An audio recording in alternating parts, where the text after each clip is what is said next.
నమస్కారం. మహిళా ఆరోగ్య దీపిక జీవనరేఖ కార్యక్రమానికి స్వాగతం. గర్భిణీలు గర్భం ధరించాలనుకున్న వాళ్ళు టీకా వేసుకోకూడదనే అపోహ చాలా మందిలో ఉంది. టీకా వేసుకుంటే గర్భధారణ అవకాశాలు ఉండవని, గర్భిణీలు టీకా తీసుకుంటే శిశువుకు ప్రమాదకరమని దుష్ప్రచారం జరిగింది. ఇలాంటి ఘటనలు ఎక్కడా నమోదు కాలేదు. గర్భిణీలు టీకా తీసుకోవడం మంచిదని, అవసరమని ఇప్పుడిప్పుడే అవగాహన పెరుగుతుంది. తల్లి బిడ్డలకు కోవిడ్ టీకా మేలు చేస్తుందని తెలియచెబుతూ ఈనాటి మహిళా ఆరోగ్య దీపిక జీవనరేఖ మీ ముందుకొచ్చింది.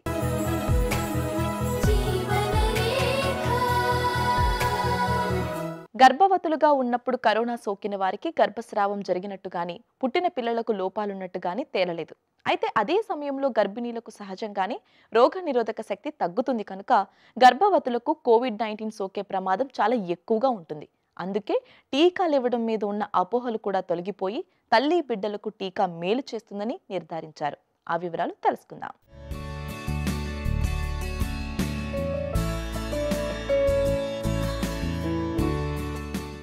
సాధారణ ప్రజలతో పోలిస్తే గర్భిణీలకు కరోనా వచ్చినప్పుడు హాస్పిటల్ చికిత్స, ఐసీయూలో చేర్చాల్సిన అవసరం, వెంటిలేటర్పై చికిత్స అందించాల్సిన అవసరం ఎక్కువనే చెప్పాలి. ఇప్పటి వరకు అందుబాటులో ఉన్న డేటా ప్రకారం కోవిడ్ వల్ల గర్భస్రావం జరుగుతుందా లేదా బిడ్డకు అంగవైకల్యం వచ్చే అవకాశం ఉందా అనేది ఖచ్చితంగా చెప్పలేం. ఇంట్లో వాళ్ళకి కోవిడ్ వస్తే మాత్రం గర్భిణీలు జాగ్రత్తలు ఎక్కువగా తీసుకోవాలి. కోవిడ్ సోకిన గర్భిణీలకు జ్వరం వచ్చినప్పుడు అది కరోనా వైరస్ వల్లే అని భావించకుండా ఇతర కారణాలను కూడా పరిగణలోకి తీసుకోవాలి. బ్యాక్టీరియా ఇన్ఫెక్షన్ కారణమని తేలితే యాంటీబయాటిక్ చికిత్స అందించాలి. అనారోగ్యం నుంచి కోలుకున్న 14 రోజుల తర్వాత పిండం పెరుగుదలను పరిశీలించే స్కాన్ చేయాలి. సాధారణ కాన్పు చేయాలా, సిజేరియన్ ద్వారా కాన్పు చేయాలా అనేది కోవిడ్ ఇన్ఫెక్షన్ పై ఆధారపడి ఉండదు. తల్లి బిడ్డ పరిస్థితిని బట్టి ఏ కాన్పు సరైనదో డాక్టర్లే నిర్ణయిస్తారు. తల్లి పాల ద్వారా బిడ్డకు కరోనా సోకే ప్రమాదం లేదు గాని నేరుగా కాకుండా ఆ పాలను సేకరించి బిడ్డకు పట్టిస్తే మేలు. ప్రెగ్నెన్సీలో వ్యాక్సినేషన్ అనేది చాలా ఇంపార్టెంట్. ప్రెగ్నెంట్ ఉమెన్ వ్యాక్సిన్ అనేది మనము ఈ టెటనస్ ఇన్ఫెక్షన్కిను, అది కోరింత దగ్గు అంటాము, అది వూపింగ్ కాఫ్ అండ్ పర్టసిస్, ఇవన్నిటికీ ఈ వ్యాక్సినేషన్ అనేది కంపల్సరీగా ఇవ్వాలని చెప్తూ ఉంటాము. అండ్ త్రూ అవుట్ ఇండియా కూడా మనకు టెటనస్ ఇన్ఫెక్షన్కి తప్పకుండా 2 డోసెస్ ఇస్తారు ప్రెగ్నెన్సీలో.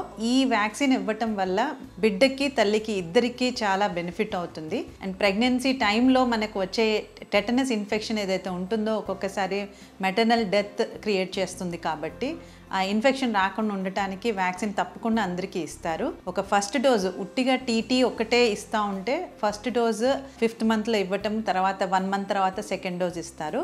ఒకవేళ టీడాప్ అనే వ్యాక్సిన్ ఏదైతే మనకి టెటనస్, డిఫ్తీరియా అండ్ పర్టసిస్ ఈ 3 డిసీజెస్కి సంబంధించిన వ్యాక్సిన్ ఇస్తారో ఈ వ్యాక్సిన్ సింగిల్ డోస్గా 28 వీక్స్ తర్వాత అంటే 7 నెలలు నిండుతూ ఉన్నప్పుడు ఈ వ్యాక్సిన్ ఇవ్వటం వల్ల బిడ్డకు కూడా బెనిఫిట్ ఉంటుంది. అండ్ తల్లికి కూడా వ్యాక్సినేషన్ వల్ల యాంటీబాడీస్ వల్ల బెటర్గా ఇన్ఫెక్షన్ రాకుండా ఉండడానికి అవకాశం ఉంటుంది. అండ్ రెండవ వ్యాక్సిన్ మనకి ఇన్ఫ్లుయెన్జా అంటాము, అంటే స్వైన్ ఫ్లూ రిలేటెడ్. అండ్ అది ప్రతి ఇయర్ దాని స్ట్రెయిన్ని బట్టి ఆ వ్యాక్సిన్ డెవలప్ చేయడం జరుగుతూ ఉంటుంది. ఆ వ్యాక్సిన్ అనేది మనము అది 28 వీక్స్ తర్వాత ఆఫర్ చేస్తూ ఉంటాము. బట్ ఒకవేళ ఇన్ఫెక్షన్స్ ఎక్కువగా ఉన్నప్పుడు సొసైటీలో అది ఎర్లీగా కూడా 2nd ట్రైమెస్టర్ 3rd ట్రైమెస్టర్లో కూడా ఇవ్వడానికి వీలవుతుంది. కోవిడ్ టైంలో ఎలా అయితే ఎక్కువగా ఇన్ఫెక్షన్ ఒక నెలలో చాలామందికి వచ్చిందో అలాంటి టైంలో ఏమవుతుందంటే ఇలాంటి ఇన్ఫ్లుయెన్జా వ్యాక్సిన్స్ కూడా మనము 1st ట్రైమెస్టర్ అంటే ఫస్ట్ 3 నెలల్లో కూడా మనము ఇవ్వచ్చు. ఏ వ్యాక్సిన్ అయినా సరే ఒకవేళ వ్యాక్సిన్ ఇచ్చినాక మనకి యాంటీబాడీస్ డెవలప్ అవ్వడానికి 3 to 4 వీక్స్ పట్టచ్చు. సో ఈ టైంలో 28 వీక్స్కి మేము వ్యాక్సిన్ ఇచ్చినప్పుడు ఈ యాంటీబాడీస్ బిడ్డకి తల్లికి ఇద్దరికి హెల్ప్ అవ్వడానికి చాలా అవకాశం ఉంటుంది. గర్భిణీలు టీకాలు తీసుకుంటే శిశు మరణాలు చాలా వరకు ఆపవచ్చు. అందుకే పిల్లల ఆరోగ్యం తల్లి చేతుల్లోనే ఉందంటారు. అన్ని రకాల టీకాలు ఒక ఎత్తు అయితే కోవిడ్ టీకా సంగతి ఇంకో ఎత్తు. గర్భిణీలు వేసుకోవచ్చా లేదా అనే ప్రశ్నలు ఒకవైపు, తల్లికి రక్షణ కోసం వేసుకుంటే శిశువు మీద ఎలాంటి ప్రభావం చూపుతుందోనన్న భయాలు ఇంకోవైపు కొంతకాలం అయోమయంలో పడేశాయి. 2 ప్రాణాలు ఇమిడి ఉండటం, ఇద్దరి వయసు భిన్నంగా ఉండటం, గర్భస్థ శిశువు మీద ఎలాంటి ప్రభావం ఉంటుందో తెలియకపోవడం వలన సహజంగానే అనుమానాలు తలెత్తుతున్నాయి. అయితే టీకాల వల్ల మేలు జరుగుతుందని డాక్టర్లు నిర్ధారించారు. హార్మోన్ల తయారీ మొదలు వ్యాధుల రక్షణ వ్యవస్థలు ఏర్పడటానికి ఆధారమైన మాయకు టీకాల వల్ల ఎలాంటి నష్టమూ లేదని నిర్ధారించారు. టీకా వేసుకున్న తర్వాత కూడా మాయ యథావిధిగా తన పని తాను చేస్తుందని పరిశోధనల్లో తేలింది. అందువలన గర్భస్థ శిశువుకు కరోనా సంక్రమించకుండా ఉండేందుకు ప్రస్తుతం ఉన్న ఏకైక మార్గం తల్లికి టీకా వేయడమేనని, ఆమె ద్వారా యాంటీబాడీలు శిశువుకు కూడా చేరుతాయని వైద్య నిపుణులు ఒక అభిప్రాయానికి వచ్చారు. కోవిడ్ టీకా అనేది ఇప్పుడు ఇది అంతా కొత్తగా వచ్చిన వ్యాక్సిన్ కాబట్టి మనకి స్టడీస్ అన్నీ కూడాను ఎంఆర్ఎన్ఏ వ్యాక్సిన్ మీద జరిగాయి ప్రెగ్నెంట్ ఉమెన్లో. సో ఆ ప్రెగ్నెంట్ ఉమెన్లో ఈ ఎంఆర్ఎన్ఏ వ్యాక్సిన్ ఇవ్వడం జరిగింది యుఎస్ యూకేలో. అండ్ అది ప్రొటెక్షన్ ఇస్తూ ఉంది. అది యాక్చువల్గా ఎలా అయితే మిగతా అడల్ట్స్కి 90-95% ప్రొటెక్షన్ ఉందో ఈవెన్ ప్రెగ్నెంట్ ఉమెన్కి కూడా అంతే ప్రొటెక్షన్ ఇస్తుంది. అండ్ కొన్ని స్టడీస్ ఆల్రెడీ పబ్లిష్ అయ్యాయి కూడా. ప్రెగ్నెంట్ ఉమెన్లో కోవిడ్ ఎంఆర్ఎన్ఏ వ్యాక్సిన్ తీసుకున్న వాళ్ళకి ఆ బిడ్డలో మనము బ్లడ్ టెస్ట్ చేసినప్పుడు బిడ్డలో యాంటీబాడీస్ చూడడం జరిగింది. సో ఇది చూసినప్పుడు ఏంటి అంటే మనం ఇండైరెక్ట్గా బిడ్డకు కూడా ప్రొటెక్షన్ ఉంటుంది అనేది మనకి తెలుస్తూ ఉంటుంది. సో ఈ ఎంఆర్ఎన్ఏ వ్యాక్సిన్ మాత్రం ఆల్రెడీ స్టడీస్ అయ్యాయి అండ్ అవి పబ్లికేషన్ కూడా అయిపోయింది. అది సేఫ్ ప్రెగ్నెన్సీలో అనేది నిర్ణయించిందనమాట. ఇప్పుడు మన ఇండియాలో ఫాక్సీ సొసైటీ అంటే మా ఆబ్స్టెట్రిక్ సొసైటీ ఆఫ్ ఇండియా వాళ్ళు కూడా any type of vaccine, Covaxin కానివ్వండి, కోవిషీల్డ్ కానివ్వండి, మనకు అవైలబుల్ ఉండే వ్యాక్సిన్ ఇవ్వచ్చు అని చెప్పడం జరిగింది. ఇది April 28 రిలీజ్ అయిన స్టేట్మెంట్. ప్రెగ్నెంట్ ఉమెన్కి కూడా కోవిడ్ వ్యాక్సిన్ ఇవ్వటం వల్ల బెనిఫిటే ఉంటుంది. కోవిడ్ టీకా వలన గర్భిణికి మేలు జరగడంతో పాటు పుట్టబోయే బిడ్డకు సైతం కరోనా యాంటీబాడీలు ఉంటాయని తాజాగా నిరూపితమైంది. ఒక గర్భిణి టీకా తీసుకున్న 3 వారాల తర్వాత కాన్పు జరగగా ఆ శిశువుకు నిర్వహించిన వైద్య పరీక్షల్లో కోవిడ్ యాంటీబాడీస్ ఉన్నట్టు తేలింది. శిశువు శరీరంలో యాంటీబాడీలు కొన్నేళ్ల వరకు ఉంటాయని వైద్య నిపుణులు చెబుతున్నారు. మావి ద్వారా తల్లి నుంచి బిడ్డకు యాంటీబాడీలు ఇన్ఫ్లుయెంజా సహా ఇతర వ్యాక్సిన్లలో జరుగుతుంది కాబట్టి COVID-19 టీకా తల్లికి వేసిన తరువాత అదే నవజాత శిశువు రక్షణకు దారితీస్తుందని డాక్టర్లు నిర్ధారించారు. దీంతో ప్రపంచవ్యాప్తంగా తీసుకున్న నిర్ణయానికి అనుగుణంగా గర్భిణీ స్త్రీలకు టీకా వేయాలని national technical advisory group on immunisation NTAGI సిఫార్సు చేసింది. దీంతో టీకా కార్యక్రమంలో గర్భిణీలను చేర్చారు. అందుకే ప్రభుత్వం ఇప్పుడు గర్భిణీల టీకాల మీద ప్రత్యేక దృష్టి పెట్టి అవగాహన కార్యక్రమాలు నిర్వహిస్తుంది. ఆరోగ్య కార్యకర్తలు ఇంటింటికి వెళ్లి మరీ అవగాహన పెంచుతున్నారు. కొన్ని రాష్ట్రాలలో గర్భిణీలకు కోవిడ్ టీకాలు ఇవ్వడానికి ప్రత్యేక శిబిరాలు కూడా ఏర్పాటు చేశారు. ఇవి ఏవైనా ప్రతిదీ మనము ఇన్యాక్టివేటెడ్ వ్యాక్సిన్స్ అనేది ప్రెగ్నెంట్ ఉమెన్లో ఇచ్చినప్పుడు ఏమవుతుందంటే యాంటీబాడీస్ డెవలప్ అవుతాయి. ఆ యాంటీబాడీస్ ప్లాసెంటా అంటే మాయ నుండి బిడ్డకి వెళ్ళి బిడ్డకు కూడా ప్రొటెక్షన్ ఇస్తూ ఉంటుంది. సో ఈ కోవిడ్ వ్యాక్సిన్స్ కూడా ఆల్రెడీ మనం స్టడీస్ చూసాం కూడా. ఎంఆర్ఎన్ఏ వ్యాక్సిన్స్ ద్వారా యాంటీబాడీస్ వచ్చి తల్లి నుండి ఫస్ట్ తల్లిలో డెవలప్ అవుతుంది. ఆ యాంటీబాడీస్ తర్వాత బిడ్డలోకి వెళ్తూ ఉంటాయి. డెలివరీ పార్టీకి బిడ్డలో యాంటీబాడీస్ ఉండడం చూసాం కాబట్టి అది ప్రొటెక్షన్ ఉంటుంది. డెఫినెట్లీ ఎంఆర్ఎన్ఏ వ్యాక్సిన్స్లో ఇది కనపడింది. సో మేము ఇది కోవిషీల్డ్, కోవాక్సిన్ కూడా ఇవి మనకి నెంబర్స్ పెరిగినప్పుడు మనం స్టడీస్ చూసినప్పుడు మనకు ఫ్యూచర్లో తెలియటానికి అవకాశం ఉంది. అన్ని టీకాల లాగానే కోవిడ్ టీకా వలన గర్భిణీకి పుట్టబోయే బిడ్డకు ఆరోగ్య రక్షణ ఏర్పడుతుంది. గర్భిణీలు కోవిడ్ టీకా వేసుకుంటే ఏమవుతుందో అని ప్రపంచమంతటా జరిగిన పరీక్షలు ఆశాజనకమైన ఫలితాలనిచ్చాయి. తల్లి నుంచి యాంటీబాడీలు బిడ్డకు సంక్రమించి బిడ్డకు రక్షణ కల్పిస్తాయని తేలింది.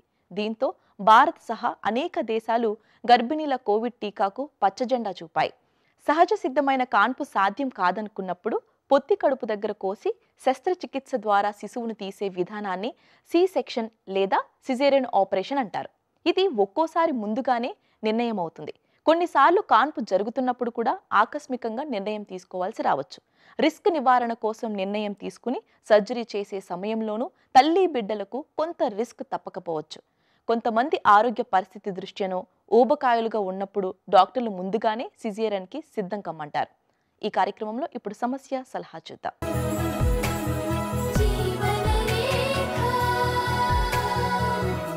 డాక్టర్ గారు, చందన ఇలా అడుగుతున్నారు. నాకు చిన్నప్పటి నుంచి చన్నీల స్నానం అంటే భయం. మండు వేసవి అయినా సరే గోరువెచ్చటి నీళ్లతో స్నానం చేయాల్సిందే.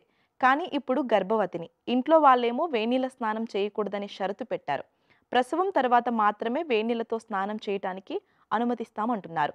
నాకు చాలా ఇబ్బందిగా ఉంది. నిజంగా గర్భిణీలు వేడినీళ్ళ స్నానం చేయకూడదా అని అడుగుతున్నారు. చందన గారు, వేడి నీళ్ళ స్నానం గురించి మాట్లాడుకుంటే అంటే జనరల్గా ఎవరైనా అమ్మాయి ప్రెగ్నెంట్ అయినప్పుడు ఫస్ట్ 3 months అనేది చాలా క్రూషియల్ పీరియడ్. ఎందుకంటే బేబీ యొక్క ఆర్గాన్స్ అంటే ఆర్గానోజెనసిస్ పీరియడ్ అంటాం. బేబీ యొక్క organs formation, brain development, spine development అనేది ఈ ఫస్ట్ 3 monthsలోనే జరుగుతుంది. ఈ హాట్ వాటర్ బాత్ అంటే ఎక్కువ వేడి అంటే జనరల్గా కూడా మనకి ఆ ఫస్ట్ ట్రైమెస్టర్లో బాడీ టెంపరేచర్ ఎప్పుడైతే 1 or 2 degrees ఫారెన్హీట్ కానీ 104 ఫారెన్ డిగ్రీస్ కానీ దాటిందో ఆ టైంలో డెఫినెట్గా ఈ టెంపరేచర్ హై రేజ్ అవ్వడం వల్ల న్యూరల్ ట్యూబ్ డిఫెక్ట్స్ అంటాం. అంటే బేబీ యొక్క స్పైనల్ అబ్నార్మాలిటీస్, బ్రెయిన్లో అబ్నార్మాలిటీస్ వచ్చే ఛాన్సెస్ అవి ఉంటాయి. సో ఈ ఎక్కువ వేడి నీళ్ళు మనము స్నానంలో వాడుకోవడం వల్ల ఈ టెంపరేచర్ అనేది మన బాడీ టెంపరేచరు వేడి నీళ్ళ స్నానం వల్ల టెంపరేచర్ అనేది పెరుగుతూ ఉంటుంది. సో ఈ పెరగడం వల్ల డెఫినెట్గా ఈ ప్రాబ్లమ్స్ మనం న్యూరల్ ట్యూబ్ డిఫెక్ట్స్ అనేవి కామన్గా వస్తాయని చాలా రకాల స్టడీస్ అవి ప్రూఫ్ కూడా చేశారు. సో నా అడ్వైస్ మీకు ఏంటంటే వేడి నీళ్ళ స్నానం అనేది అవాయిడ్ చేయండి. హాట్ వాటర్ బాత్స్ కానీ, స్టీమ్ వాటర్ బాత్స్ కానీ చల్ల నీళ్ళతోనే చేయాలని అలాంటి కంపల్షన్ లేదండి. ల్యూక్వామ్ వాటర్ అంటే గోరువెచ్చని నీళ్ళు, అంటే మరీ ఎక్కువ వేడి కాకుండా గోరువెచ్చని నీళ్ళతో స్నానం చేస్తే ఎలాంటి ప్రాబ్లమ్స్ ఏవి ఉండదు. వేడి నీళ్ళ స్నానం అనేది అవాయిడ్ చేయడము చాలా చాలా ఇంపార్టెంట్. సో ఈ మెయిన్గా ఫస్ట్ 3 monthsలో అవాయిడ్ చేయడం అనేది చాలా ఇంపార్టెంట్. ఒక్కొక్కసారి ఏంటంటే ప్రెగ్నెన్సీలో ఈ బాడీ పెయిన్స్, మజిల్ ఏక్స్ ఉన్నప్పుడు మనకి వేడి నీళ్ళ స్నానం అనేది రిలీఫ్ అనేది ఇస్తుంది. అది ఏంటంటే ఎండ్ ఆఫ్ ద ప్రెగ్నెన్సీ కొంచెం లేట్ ట్రైమెస్టర్లో కొంచెం గోరువెచ్చని నీళ్ళు అలా చేయొచ్చు, కానీ ఎక్కువ వేడి నీళ్ళు వాడకపోవడమే ప్రెగ్నెన్సీకి సేఫ్ అండి. డాక్టర్ గారు, శివలక్ష్మి ఇలా అడుగుతున్నారు. నేను ప్రసవించి 4 నెలలైంది. అప్పటి నుంచి జుట్టు పలుచబడుతుంది. తల దువ్వుకోవాలంటే భయమేసినంత జుట్టు రాలిపోతూ ఉంది. అయితే మా ఇంట్లో వాళ్ళేమో కాన్పు తర్వాత కాస్త జుట్టు రాలుతుందిలే అంటున్నారు.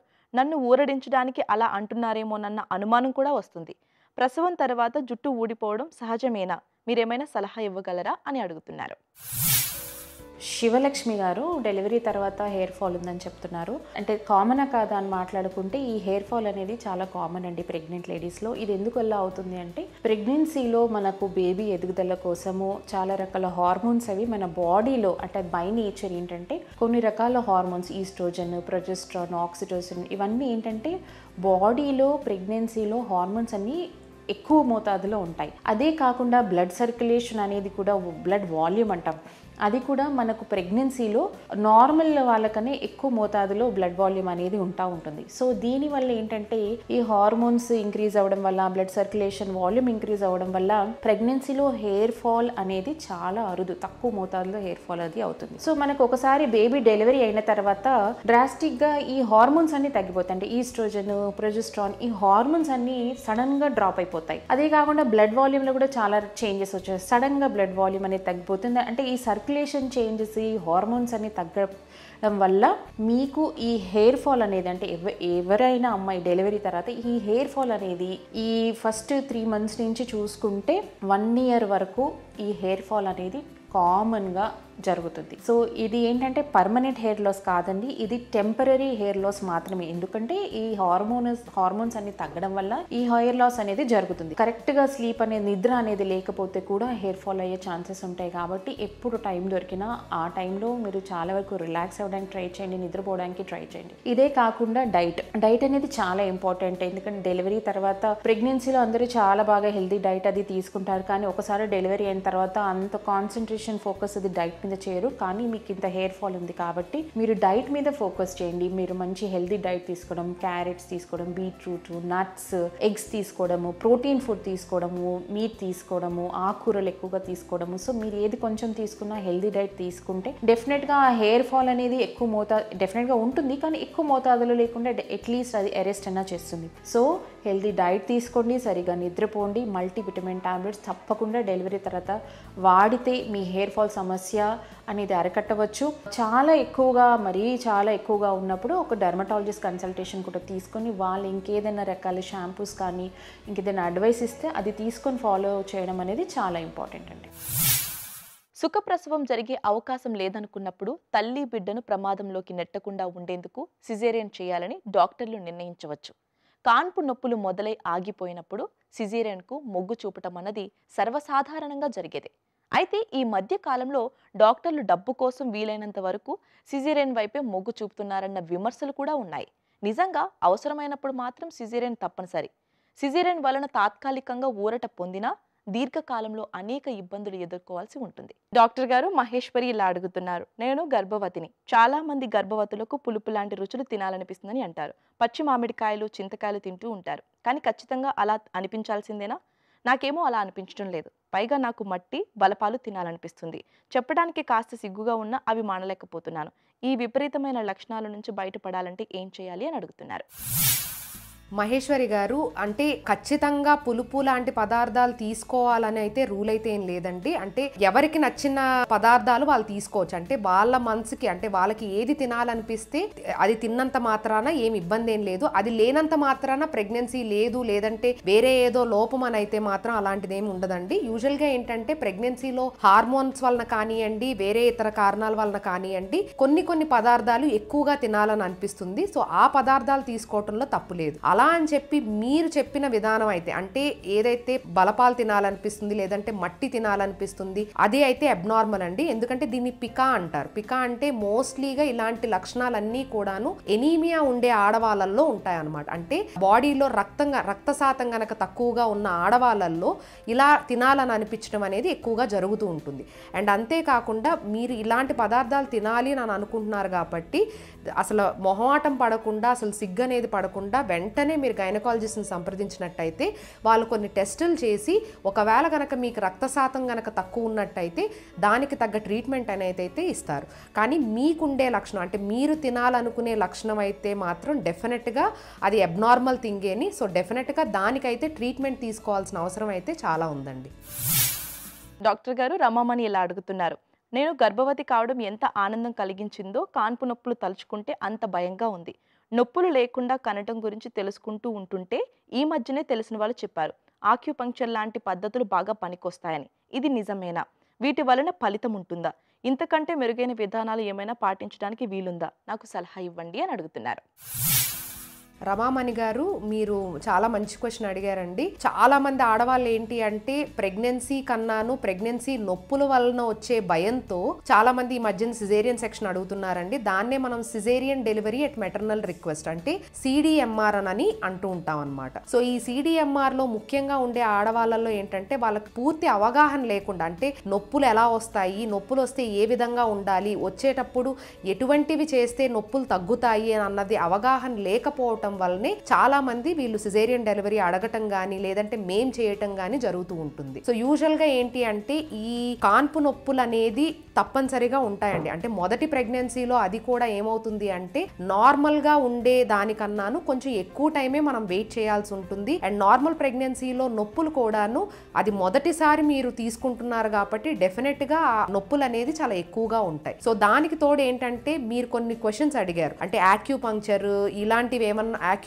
ప్రెషర్ అప్లయింగ్, అంటే లైక్ వేరే దగ్గర ఏమన్నా ప్రెషర్ అప్లై చేసి పెయిన్ తగ్గించినట్టయితే అక్కడున్న ప్రెషర్ని మనం మర్చిపోవచ్చు అనమాట. సో దాన్నే ఆ పద్ధతి అంటారు. సో వాటి వలన ఏమన్నా నొప్పులు తగ్గుతాయి, డెఫినెట్గా తగ్గుతాయండి. ఇప్పుడైతే చాలా కొత్త పద్ధతులు వచ్చినాయి. దాంతో పాటు ఏంటంటే వాటర్ బర్త్ అని, అండ్ సెకండ్ థింగ్ ఏంటి అంటే బ్రీతింగ్ ఎక్సర్సైజెస్. అంటే మనం త్రూ అవుట్ ద ప్రెగ్నెన్సీ కనుక బ్రీతింగ్ ఎక్సర్సైజెస్, యోగా లాంటివి చేసుకున్నట్టయితే మనకు ఆ పెయిన్ థ్రెషోల్డ్ అనేది కొంచెం ఎక్కువగా ఉండి మనం పెయిన్ అనేది ఎక్కువసేపు తట్టుకోవటం వలన మనకి పెయిన్ తక్కువగా అనిపించి మనకు డెలివరీ అనేది సులువుగా అయిపోతుంది అనమాట. అదే కాకుండా ఇప్పుడు ఇంకా కొత్త పద్ధతిలో ఏంటంటే ఎపిడ్యూరల్ అనాల్జీసియా అని అంటారు. సో ఎపిడ్యూరల్ అనాల్జీసియా అంటే ఏంటి అంటే వెన్నుముక్కకి చిన్న ఇంజెక్షన్ ఇచ్చి, సో ఆ ఇంజెక్షన్ ద్వారా ఏమవుతుంది అంటే కొంతవరకు తనకు పెయిన్ అనేది వస్తుంది, బట్ పెయిన్ అయితే తను ఫీల్ అవ్వరు అనమాట. సో అదే విధంగా చేసి నార్మల్ డెలివరీ చేసిన దాఖలాలు కూడా చాలా ఉన్నాయి. సో ఎపిడ్యూరల్ అంటే ఒకవేళ కనుక మీరు నెక్స్ట్ ప్రెగ్నెన్సీ తర్వాత నొప్పులు వద్దు అని అనుకుంటే మాత్రం డెఫినెట్గా మీరు ఎపిడ్యూరల్ అనాల్జీసియా కనుక మీరు ఆప్ట్ చేసుకున్నట్టయితే